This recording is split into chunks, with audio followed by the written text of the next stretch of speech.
할렐루야. 자리에 앉으시면서 인사 나누시겠습니다. 정말로 반갑습니다. 주 안에서 환영합니다. 오늘도 하나님 주시는 은혜가 오늘 이 말씀 속에서 우리 가운데 깊게 누려지시기를 원합니다.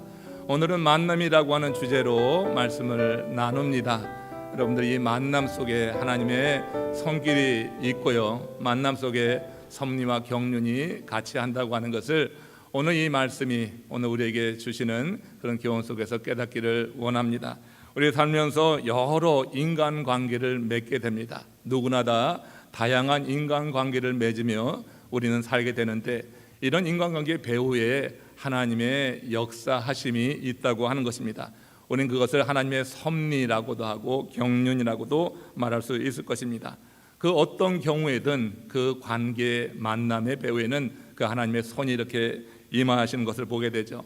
우리가 의식하든 의식하지 못하든 하나님은 때에 따라 사람을 연결시킵니다. 사람들을 연결시켜서 그가 간구하는 것을 응답하시기도 하고 하나님의 뜻을 그 만남 속에서 이루어 나가시는 것을 볼 수가 있습니다. 우리가 주님을 그렇게 간절히 소망하게 될 때 하나님은 그런 방식으로 사람을 보내셔서 그 모든 기도에도 하나님의 일을 이루는데도 이렇게 사용하시는 것을 보게 되죠. 시편 40편 1절 이와 관련해서 같이 합독해 읽겠습니다. 같이 읽습니다. 내가 여호와를 기다리고 기다렸더니 귀를 기울이사 나의 부르짖음을 들으셨도다. 이 다윗의 기도를 여러분 어떻게 생각하십니까? 하나님께서 그의 기도를 들으신 것은 다윗이 기다리고 기다렸다, 하나님을 절박하게 사모했다, 하나님을 그렇게 기다림의 가운데서 하나님께 부르짖는 간구를 하나님이 들으셨다고 하는 것이에요. 여러분, 우리가 하나님의 은혜를 누리려고 하면 우리가 이렇게 기다림을 가지고 하나님께 부르짖게 될 때 하나님이 들으심으로 말미암아 하나님이 보내주시는 사람과의 만남 속에서 우리는 하나님의 손길을 깊게 누릴 수가 있는 것입니다. 그렇습니다. 하나님은 부르짖음을 들으시는 분이다 하는 거예요. 우리가 얼마나 하나님을 기다리는지 하나님은 누구보다 더 잘 아십니다. 정말로 절박감을 가지고 기다리는지 아니면 형식적으로 습관적으로 기다리는지 하나님은 다 구분하신다고 하는 겁니다. 하나님은 정말로 당신을 기다리는 자에게 하나님의 사람을 통하여서 만나게 하시고 하나님의 일을 이루어 내신다고 하는 것, 다시 말씀을 드려요. 그렇습니다. 하나님은 사람과 사람을 연결시키시고 마음과 마음을 연결시키시는 것입니다. 그래서 그 시너지 효과를 통하여서 하나님의 역사가 나타나는 것을 이루게 하시는 거죠. 하나님이 사역하시는 방법은 이런 네트워킹을 통해서 일하신다고 하는 것이에요.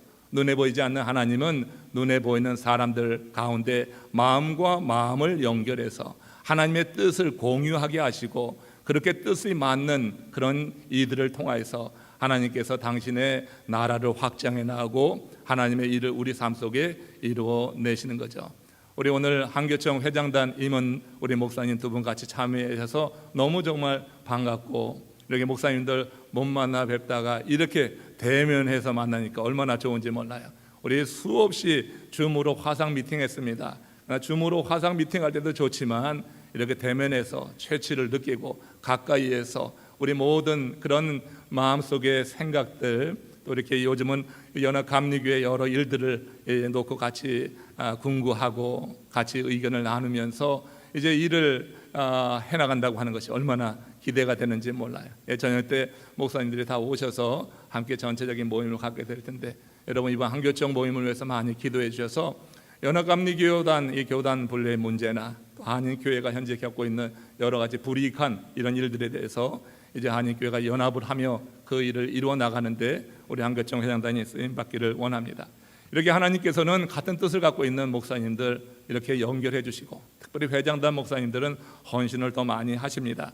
이렇게 연결해 가시면서 하나님께서 이 미국 사회에서 한인교회가 그 믿음의 정통성이라고 하는 게 있습니다. 보수적인 그런 믿음의 정통성을 이어나가도록 그렇게 행하시기 위해서 우리를 통해 일하신다고 하는 것이에요. 자, 이런 만남 속에서 하나님께서 일을 이루어 나가실 때 각 그 개인들이, 지체들이 정말 여호와 하나님을 얼마나 사모하는지, 그 은혜를 간구하는지 이런 걸 보시면서 그렇게 하나님께서 사람과 사람을 연결하여 일하신다고 하는 것, 오늘 본문에서 이제 이 고넬료와 베드로의 그 만남, 하나님께서 중매하시고 만나게 하시면서 하나님 당신의 뜻을 이제 이루어 나가시는 것을 오늘 본문 속에서 확인해 봅니다. 사도행전 10장 22절 말씀 같이 읽음의 본문으로 들어갑니다. 그들이 대답하되 백부장 고넬료는 의인이요 하나님을 경외하는 사람이라. 여러분 주목해 보십시오. 누가 의인입니까? 백부장 고넬료. 백부장은 어떤 사람입니까? 로마의 군인입니다. 간부입니다. 그 수하에 100명의 그런 부하가 있는 사람, 지위가 높은 백부장입니다. 이 백부장은 지금 유대인을 식민 통치하고 있습니다. 유대인의 입장에서 백부장은 어떤 사람일까요? 예전에 우리 일제시대 때 마치 일본 순사와 같은 것이라고 생각하면 될 겁니다. 그런데 유대인들은 지금 이 백부장을 어떻게 평가하고 있어요? 이 백부장을 그는 의인이다, 또 하나님을 경외하는 자라고 해요. 그러니까 여러분, 이 고넬료가 얼마만큼 하나님을 잘 믿었으면 그렇게 식민 통치하에 있는 그 유대 백성들에게 같은 동족 로마인이 아닌 거예요. 유대인들이 고넬료를 보고 하는 말이에요. 그는 의인이다, 그는 하나님을 경외하는 자다. 여러분, 그 유대 사회에서 여호와 하나님의 신앙을 이방인이 갖고 그것도 누구나 다 알 수 있게 그것을 드러내고 이렇게 사람들의 인정을 받고 평가를 받는다고 하는 것은 놀라운 일입니다. 고넬료가 얼마나 주님을 경외했으면, 얼마나 그가 하나님을 기다리는 모습이 그의 삶 가운데 보여졌으면 사람들이 그를 향하여서 의인이라고 행하는가, 이렇게 우리가 생각해 볼 필요가 있는 겁니다. 하나님은 당신에 대해서 별 생각 없는 사람에게 하나님께서 귀히 쓰시는 사람을 보내셔서 연결시키지는 절대 않는 것입니다. 당신에 대해서 사모하는 마음을 갖고 하나님의 나라를 알길 원하고 이렇게 영생에 대한 소망을 갈구하는 이들에게 하나님께서 당신이 택한 사람을 연결시켜 주시는데, 오늘은 하나님께서 베드로를 이 고넬료에게 연결시켜 주시는 것이에요. 하나님은 슬픔과 아픔 중에 있는 정말 당신을 기다리는 자들을 하나님이 사랑하는 자들 보내셔서 위로하시고 또 그의 모든 어려움도 해결해 주시는 것을 우리는 성경에서 많이 보게 돼요. 하나님은 눈에 보이지 않기 때문에 이 땅에 눈에 보이는 이들 가운데 하나님을 경외하는 자를 통하여서 당신의 사랑과 관심을 보여주신다고 하는 거예요. 엘리야를 이방 땅 사르밧 여인에게 보내셨죠. 그 땅에서 여호와 하나님 신앙을 갖고 있는 여인이라고 볼 수 있어요. 이방에서 우상을 섬기는 그곳에서 얼마나 그 신앙을 지키는 게 어렵겠어요. 근데 여러분, 최고의 선지자 엘리야를 보내주셔서 밀가루통을 채워주시고 기름병을 채워주시고 그에게 살아계시는 하나님을 정말 확증해 주시는 일을 이루고 있는 것을 보지 않습니까? 에디오피아에서 온 내시에게 하나님께서 빌립을 보내주셨어요. 그래서 광야에서 그를 만나게 하시고 그에게 하나님의 말씀을 풀어 설명해 주었어요. 예루살렘 성전에 예배하러 왔는데 본당에도 들어가지 못하고 정말로 이방인의 뜰만 밟고 돌아가는 에디오피아 내시를 정말 그의 중심을 보시고 빌립을 보내셔서 말씀을 깨닫게 하시니 얼마나 큰 기쁨이 임했어요. 그래서 에디오피아 내시가 고향으로 돌아가서 그 나라에서 복음을 증거할 수 있도록 행하셨던 것을 보게 됩니다. 오늘 본문에서는 이렇게 유대인들에게 의인이다, 여호와를 경외하는 자라고 하는 그런 평가를 받는 고넬료에게 하나님께서 가장 귀히 쓰시는 초대교회의 최고의 사도라고 했는 베드로를 붙여주시는 것을 볼 수 있는 것입니다. 이렇게 그들이 하나님을 경외할 때 그들이 믿음에 대한 대가를 치러야지 됐던 것입니다. 사르밧 여인은 그 동족들에게 외면을 당하고 박해를 당하고 그렇게 했을 것입니다. 에디오피아 내시는 먼 길을 찾아오는 수고를 감내해야지 됐습니다. 백부장은 자신의 지위가 박탈될 수 있는 그런 위험한 처지에 있었지만 그 모든 것을 무릅쓰고 그들이 하나님을 경외하고 하나님의 말씀대로 살려고 했을 때 하나님께서 이렇게 사람을 보내주셔서 만남을 갖게 하시고 이 만남 속에서 그들이 믿는 그 믿음에 대해서 확증해 주시는 거예요. 확증해 주시고 새로운 세계를 보게 하시는 것을 보는 겁니다. 오늘 이렇게 하나님이 고넬료와 베드로를 만나게 하시는 과정 가운데 있었던 일입니다. 한번 보겠습니다. 사도행전 10장 11절에서 13절, 하나님이 베드로를 고넬료에게 보내시기 전에 그에게 보여주셨던 환상이에요. 같이 합독합니다. 하늘이 열리며 한 그릇이 내려오는 것을 보니 큰 보자기 같고 내 귀를 메어 땅에 들이웠더라. 그 안에는 땅에 있는 각종 네 발 가진 짐승과 기는 것과 공중에 나는 것들이 있더라. 또 소리가 있으되 베드로야 일어나 잡아 먹어라 하더라. 여러분, 지금 이 베드로가 이 환상을 본 거죠. 하나님께서는 분명히 이 고넬료가 의롭게 행하는 모습과 하나님을 경외하는 것을 아시고 이 고넬료에게 베드로를 보내주셔서 그의 믿음을 더욱더 강화시키시고 이 고넬료를 통하여서 하나님이 또한 뜻하신 계획이 있기 때문에 이 만남을 주선하려고 했는데 그 베드로를 보내기 전에 먼저 베드로에게 이런 환상을 보여준 거예요. 여기 나오는 네 발 가진 짐승과 공중에 나는 것들은 유대인들이 생각할 때 부정한 것들입니다. 이 부정한 것들은 지금 누굴 상징하냐면 바로 이게 고넬료를 상징한다고 볼 수가 있어요. 그런데 하나님께서 이 환상을 보여주시면서 지금 베드로에게 뭐라고 했어요? 너 일어나 이거 잡아먹어라. 이거 잡아먹으라고 하는 것은 해치라고 하는 것이 아니라 지금 이 고넬료를 염두에 두고 이 부정한 짐승을 보여주시면서 이걸 잡아먹으라고 하신 것은 이를 받으라고 하는 거예요. 한마디로 하나님이 이제 연결시켜 주실 이 사람을 받으라고 하는 거예요. 고넬료를 그 믿음의 공동체에 받아들이라고 하는 거예요. 정말로 잡아먹어서 소화시키라고 하는 것이 아니라, 해치라고 하는 것이 아니라 그를 받아들이라고 하는 거예요. 여러분, 그런데 이 베드로의 반응이 어땠습니까? 사도행전 10장 14절의 베드로의 반응은 전혀 달랐습니다. 함께 읽겠습니다. 베드로가 이르되 주여 그럴 수 없나이다. 속되고 깨끗하지 아니한 것을 내가 결코 먹지 아니하였나이다. 하나님께서는 지금 당신의 뜻을 지금 이 베드로에게 일러주는데 베드로는 자신의 입장을 지금 주장하고 있는 거예요. 이게 여러분 우리들이 신앙생활하면서 믿는다고 하면서 자주 범하는 실수입니다. 하나님의 성령 안에서 우리에게 감동을 주셔서 당신의 뜻을 계시함에도 불구하고 자신의 입장을 내세우는 거예요. 지금 이 베드로는 복음으로 말미암아서 구원에 이르렀고 새로운 삶을 살아가고 있음에도 불구하고 그 사회에 고질적이고 뿌리 깊게 내려 있었던 율법에서 벗어나지 못한 것입니다. 그 율법에 매여 있는 모습을 보고 있는 거예요. 그래서 주여 그럴 수 없나이다. 하나님이 당신의 뜻이 내가 이렇다고 밝혀줌에도 불구하고 내가 속되고 깨끗하지 아니한 것을 결코 지금까지 먹지 아니하나이다. 이건 뭐냐면 율법에 매여 있는 자신의 현실을 여기서 그대로 드러내고 있다고 하는 것입니다. 복음으로 인하여서 새로운 생명을 얻고 살아가도요, 우리가 이렇게 오랜 동안 몸에 익었던 관습과 그런 여러분 이런 인간적인 전통과 이런 것에서 벗어나기까지는 정말 많은 또 희생도 있고 또 대가도 치러야지 되고요, 시간이 흘러가지 되는 것을 지금 이 베드로의 고백에서 우리가 생각해 볼 수가 있는 거예요. 예수 믿으라고 해서 하나님께서 또 기회도 주셔서 우리가 복음을 통하여서 예수 믿어 구원에 이르렀음에도 불구하고 예전의 관습에서 아직 떠나지 못한 이들을 여러분 분명히 주변에서 볼 것입니다. 그들에게 시간이 필요합니다.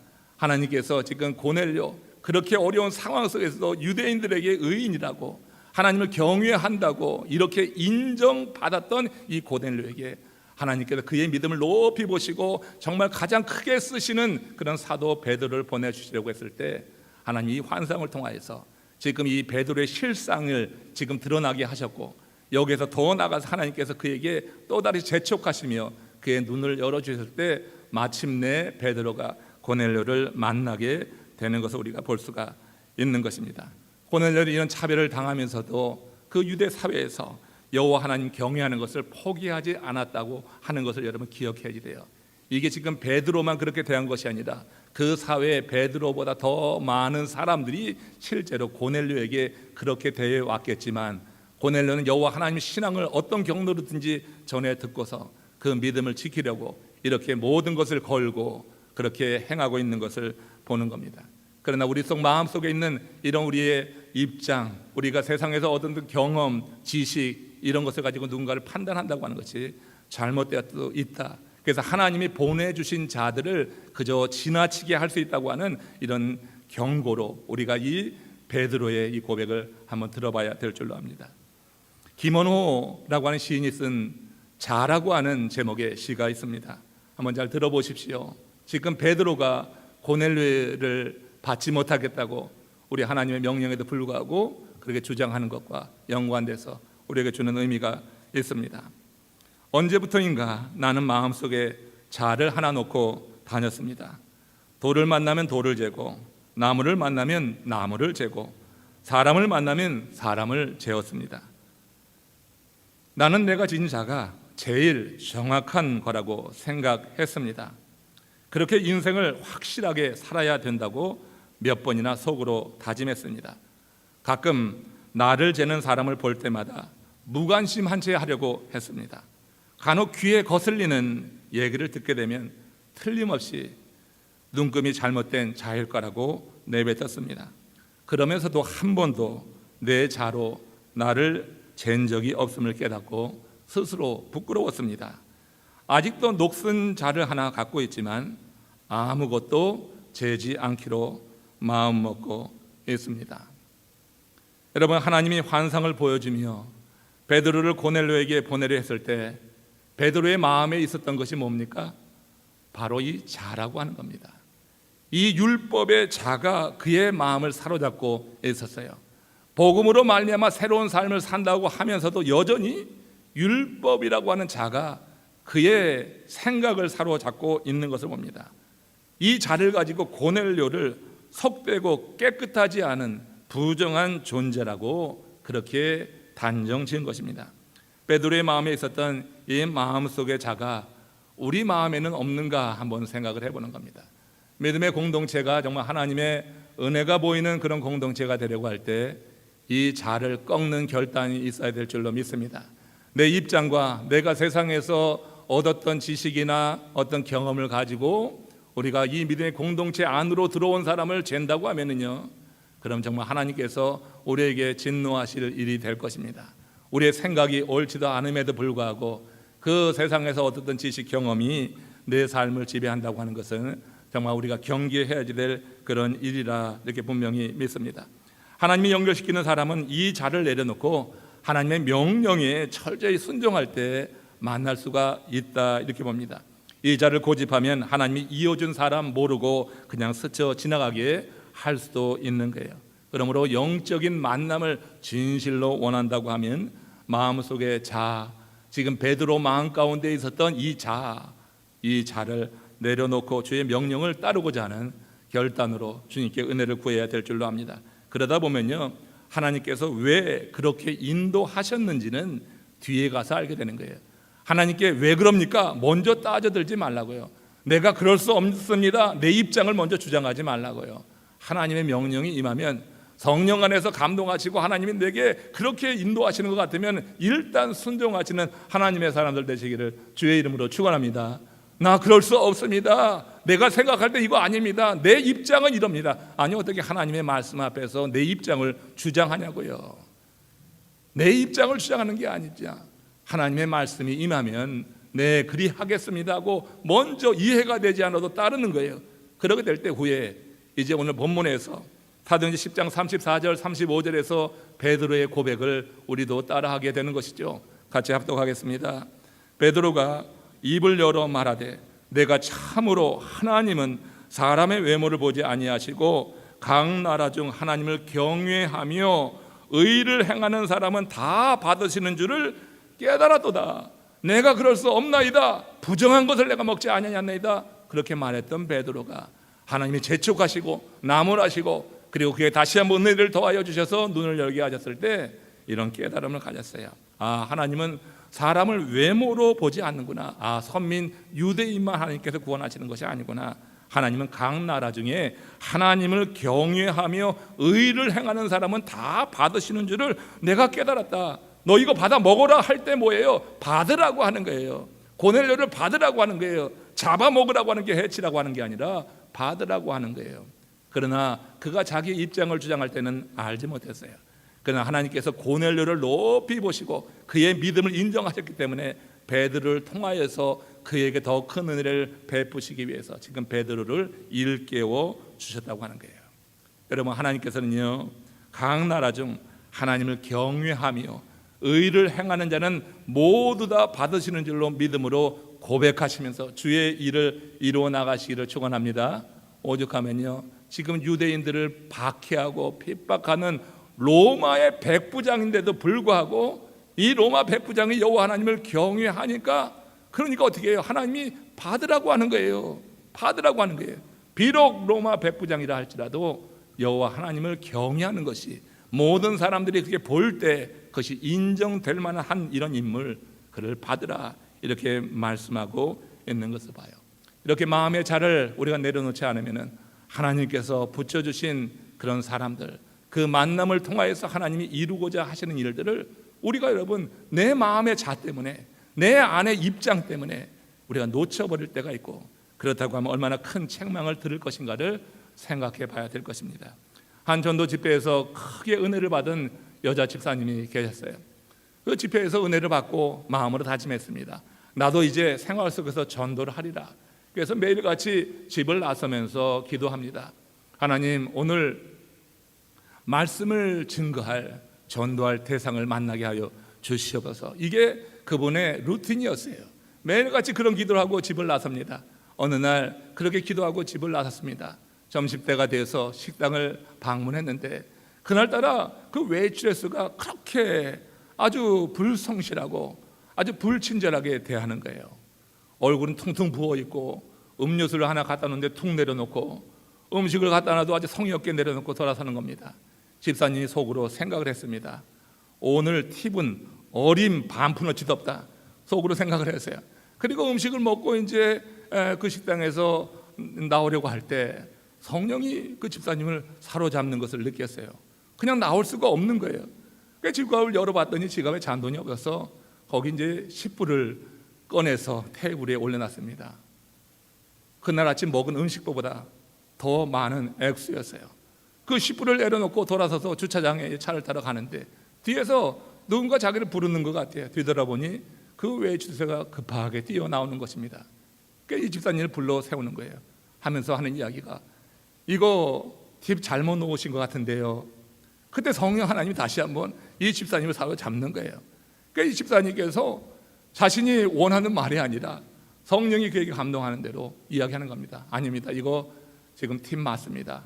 팁으로 놓고 나오니 그저 받으십시오. 이렇게 집사님이 말할 때 그 웨이트레스가 눈이 벌거지더니 그저 금방이라도 눈물이 흘러내릴 듯 그렇게 보였어요. 집사님이 당황하고 있으니까 그 웨이트레스가 이제 그간의 사정을 이야기하는 거예요.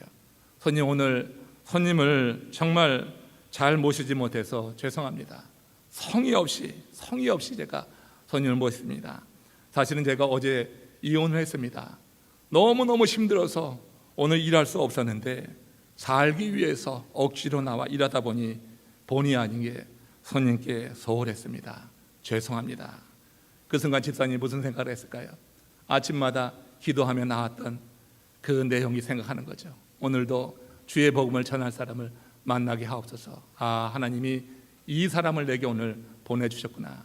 그 깨달음이 드니까 마음 가운데 이제 기쁨이 일어나는 거예요. 그래서 그 자리에서 복음을 전하고 돌아서서 자기의 일터로 나갔다고 하는 그런 간증을 들어봅니다. 여러분, 하나님이 우리를 부르시는 이유가 있습니다. 우리들은 이미 만남의 복을 받은 사람들 아니에요? 여러분, 지금 이 자리에 있는 분들은 정말 만남의 복을 받았다고 하는 것을 고백할 수 있기를 바랍니다.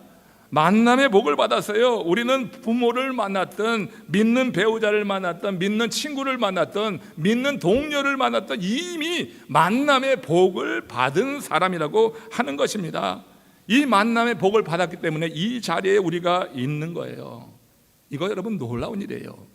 코로나 팬데믹으로 이제 변이 바이러스까지 지금 창궐 한다고 해서 또다시 우리로 하여금 움츠러들게 하고, 우리로 하여금 겁나게 하고, 두려움이 일어나게 하고, 불안이 일어나게 하는 이 시기에 여러분, 오늘 이렇게 성전 예배를 드릴 수 있다고 하는 것, 우리가 이런 하나님이 우리에게 허락하신 아름다운 만남 속에서 복음을 들었고, 그 복음 속에서 생명에 대한 진리를 분명히 확신하고 믿었기 때문에 우리가 여러분 여러 어려움을 넘어서 지금 이 자리에 나와서 하나님을 예배하는 거 아니겠어요? 어쩔 수 없이 육신이 연약하고 또 정말로 나올 수 없는 상황에 있는 분들은 가정에서 온라인으로 지금 예배하고 있지만 같은 마음으로 우리 하나님께서 그 예배를 받으실 줄로 믿습니다. 한 집사님이, 지난 목사님이죠, 지난주에 발행한 기독 월든가 이 신문에 그런 글을 올렸어요. 지금 이 코로나 팬데믹 이 시기에 온라인에서 클릭하지 않는 사람은 다 교회를 떠나는 사람이다. 온라인에서조차 클릭하지 않는 사람, 성전 예배를 드리는 거 못 드리는 것은 말할 것도 없고 온라인에서 클릭조차 하지 않는 것, 예배 시간이 되었는데 클릭조차 하지 않고 있다고 하는 것은 하나님을 떠난 것입니다. 이렇게 단정적으로 쓴 기사를 보고서요 마음이 뜨끔했습니다. 지금 여러분, 이게 남의 교회 이야기가 아니고 우리 교회 이야기일 수도 있어요. 우리 교회도 지금 반이 못 나오고 있어요. 여러분, 이 시기에 온라인에서조차 클릭을 하지 않아요. 온라인에서조차 예배 시간이 되는데 생각조차 하지 않고 다른 사이트를 그리 분주히 방문을 해요. 여러분, 이건 옳지 않은 일입니다. 우리가 여러분 하나님의 은혜 안에서 만남의 복을 받았어요. 그 만남을 통하여서 복음을 접했어요. 복음에 대해서 깨달음을 갖고 우리는 영원한 세계를 봐요. 그래서 여러분, 이 시기에 이렇게 주의 전에서 하나님을 예배한다고 하는 것은 정말 이미 큰 은혜를 받은 증거라고 봐도 괜찮을 것 같아요. 하나님께서 우리에게 베푸신 이런 놀라우신 은혜, 만남의 복을 주셨는데 우리를 통하여서 하나님께서 또한 복이 원하시는 것이 있다고 하는 것을 여러분 알아야지 돼요. 하나님께서 우리에게 바라시는 것이 무엇입니까? 이렇게 소망 없이 사는 그 누군가에게 이 복을 나눠 주어서 그들 심령에도 소망 있는 삶이 자리하게 하고 그 소망을 향하여서 꿈꾸게 하려고 우리에게 하나님이 사명을 맡겨주신 줄로 믿습니다. 문제는 우리가 누군가에게 소망을 주는 삶을 살려고 하면요, 우리가 먼저 하나님을 만난 사람답게 우리가 소망 가운데 믿음으로 살아가고 있어야지 된다고 하는 것입니다. 이 믿음은요, 무엇보다 먼저 하나님이 인정할 만한 믿음이 돼야지 되지만 우리와 함께하는 동료들에게도 인정받을 수 있는 믿음이 돼야지 돼요. 지금 고넬료는요, 유대인들에게 그는 의인이다, 그는 하나님을 경외하는 자라고 하는 인정을 받았어요. 로마인이 아니라니까요, 유대인에게 그런 인정을 받았어요. 하나님이 인정하는 것, 여러분, 사람들이 인정하는 것, 사람들에게조차 인정받지 못할 때 하나님이 인정하시겠어요? 우리가 여러분 이렇게 하나님과 사람들에게 인정받는 믿음 안에서 소망 가운데 살아가게 될 때 우리 하나님께서 우리에게 또 다른 만남을 통하여서 그 심령 안에, 우리 안에 있는 이 소망을 나눠 주도록 그렇게 우리를 사용하실 줄로 믿습니다. 이와 관련해서 베드로 사도가 남긴 말이 참 의미가 있어요. 베드로전서 3장 15절 말씀입니다. 같이 합독합니다. 너희 속에 있는 소망에 관한 이유를 묻는 자에게는 대답할 것을 항상 준비하되 온유와 두려움을 하라. 우리가 만남의 복을 통하여서 영생의 확신을 갖고 살아간다고 할 때 우리에게 누군가가 와서 소망에 관한 이유를 묻는 삶을 살아야 돼요. 이 삶을 살아갈 때 대답할 것을 준비하되 온유와 두려움으로, 자랑하지 말고 정말로 온유와 두려움으로 한 영혼을 사랑하시는 하나님의 마음으로 그리하라고 하는 것입니다. 이렇게 우리는 소망을 잃고 사는 사람들이 우리의 믿음에 대해서 궁금해할 만한 그런 삶을 살아야 된다고 하는 거예요. 믿음이 없는 사람들은 자꾸 학력이나 재능이나 신분 등 세속적인 것을 인정받으려고 해요. 교회 안에서조차 그런 것을 인정받으려고 하지 마십시오. 우린 그런 것을 다 내려놓은 사도 바울을 쫓아서 그의 믿음을 따라서 하나님 앞에 새로운 피조물이 됐고 하나님의 사람으로 하나님께서 맡기신 사역을 이루는 사람이에요. 이 교회 안에서조차 자꾸 재력이나 재능이나 학력이나 다른 세속적인 것을 자랑하려고 하지 마십시오. 우리가 그런 것을 인정받았다고 사람들에게 소망 주는 건 아니더라고요. 사람들이 부러워할 수는 있지만 사람들에게 소망을 주는 건 절대 아니에요. 그들이 정말 절망 가운데, 어려움 가운데 있을 때 그런 것을 가지고 사람들에게 소망을 주냐? 절대 그런 것이 아니에요. 만약 그렇다고 하면 고넬료가 뭐가 부족해서 베드로를 만나겠어요? 사회적 신분으로 보면 고넬료가 훨씬 높아요.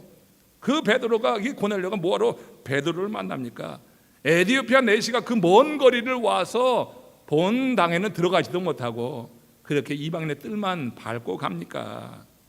그런 것을 인정받는 것이 정말 내게 소망을 준다고 하면은 여러분 그런 일을 하지 않을 거예요. 여러분에게 소망을 주는 사람은 누구입니까? 여러분이 어떤 사람을 보면 그 사람에게 묻고 싶습니까? 당신이 이런 어려운 가운데도 이렇게 소망 있게 살아가는 이유가 무엇입니까? 어떤 사람을 보면 묻고 싶습니까? 베드로전서 1장 21절에서 베드로가 대답을 합니다. 같이 읽겠습니다. 너희는 그를 죽은 자 가운데서 살리시고 영광을 주신 하나님을 그리스도로 말미암아 믿는 자니 너희 믿음과 소망이 하나님께 있게 하셨느니라. 믿음과 소망은 다 하나님 거로부터 말미암는 거예요. 하나님에게서 오는 거예요. 우리가 얻을 수 있는 게 아니에요. 그래서 믿는 자는 소망 있는 삶을 사는 것입니다. 그러므로 우리에게 소망을 주는 사람이 누구냐 할 때 그 사람은 믿음으로 사는 사람이에요. 믿음으로 살 때 하나님이 소망을 주시는 거예요. 내가 믿음으로 결단하고 나갈 때 하나님이 내게 주시는 것이 소망이에요. 그래서 여러분 내가 누군가를 보고 그에게 소망의 원인이 무엇이냐고 묻는 사람이 있다고 하면 그 사람은 믿음으로 살아가는 사람이라고 하는 것입니다. 한번 여기서 하나님을 믿는다고 할 때 그것은 하나님의 섭리와 경륜을 믿는다고 하는 말을 포함합니다. 그래서 우리들은 인생길에서 암담한 일을 만나게 될다 할지라도 그래서 소망을 잃지 않는 거예요.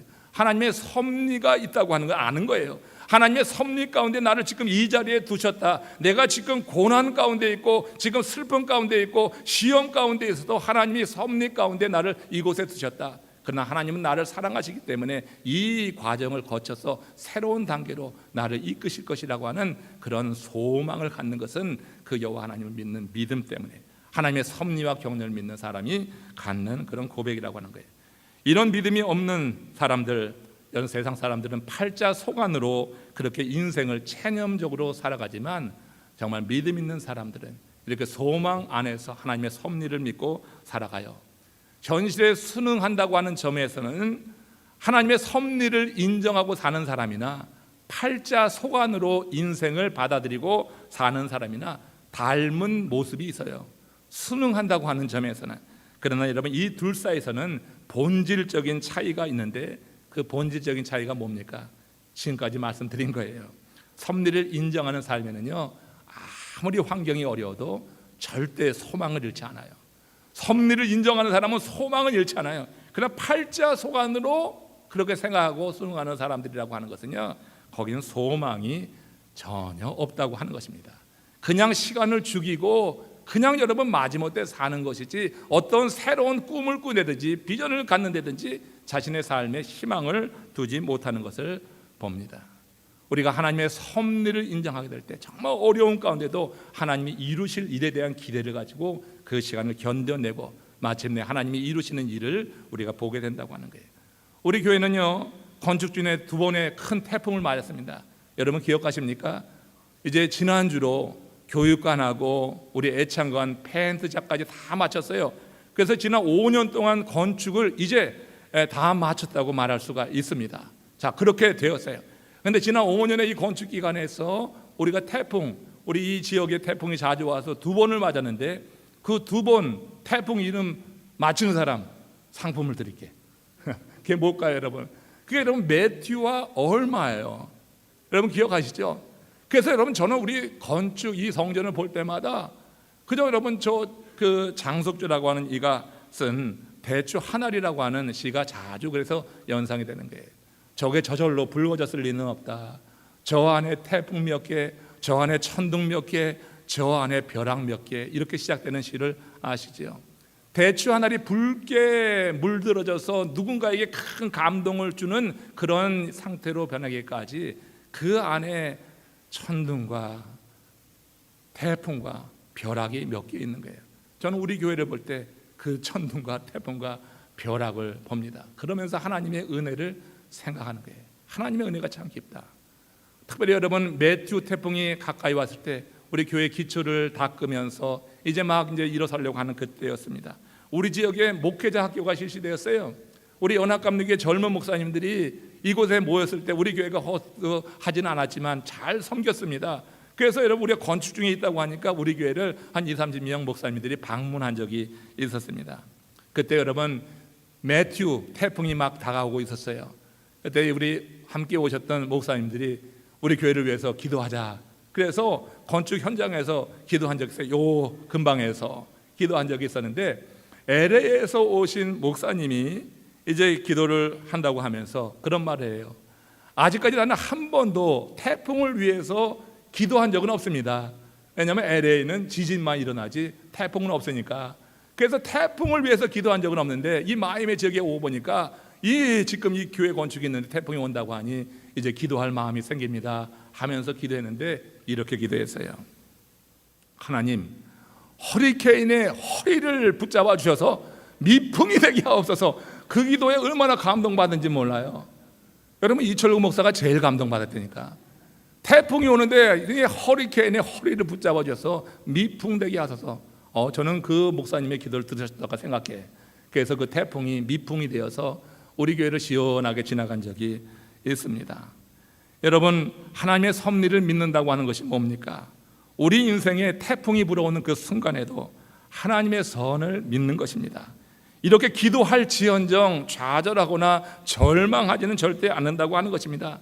그때 하나님께서 그야말로 큰 태풍의 허리를 잡으셔서 미풍이 되게 하시는 그때를 하나님이 허락하시는 줄로 믿습니다. 그래서 우리에게 시원한 바람으로 느껴지게 하신단 말이에요.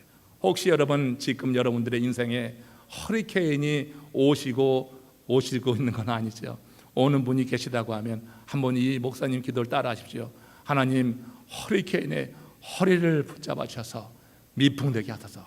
허리케인의 허리를 꽉 잡아 주셔서 미풍되게 하소서.